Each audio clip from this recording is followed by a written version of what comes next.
Thomas Aquinas, Summa Theologica, Tertia Pars, Quaestio 1, Articulus 2, Episode 1.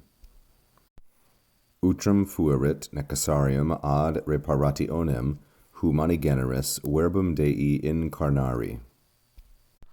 Aquinas begins this article with the asking of a question, which is standard, and he says, Utrum fuerit, whether fuerit necessarium, whether it was necessary.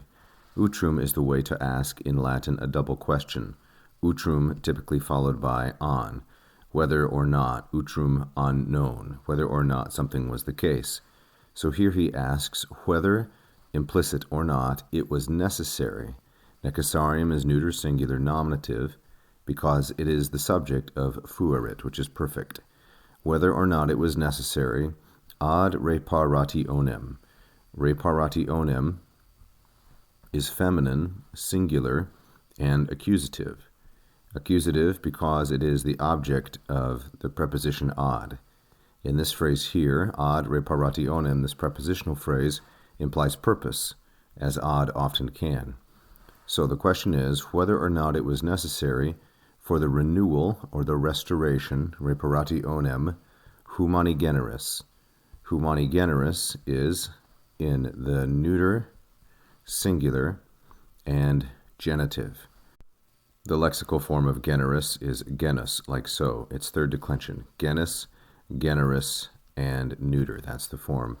So the question is whether or not it was necessary for the renewal, the restoration of the human race, humani generis, and now comes the subject, you might say, the subject of fuerit, namely verbum Dei incarnari. I previously stated necessarium is the subject, but actually it's the predicate. The subject is this phrase, that the Word of God be incarnate, that he take on flesh, that he be incarnated. Incarnari is a present passive infinitive. It's a first conjugation verb. Incarno, incarnare, like so. First conjugation verb. The subject of an infinitive must always be accusative. Therefore, verbum is neuter singular and accusative, and Dei masculine singular genitive.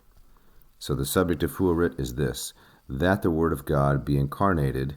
Was this, fuerit, was it necessary, necessarium, for the renewal or the restoration of the human race?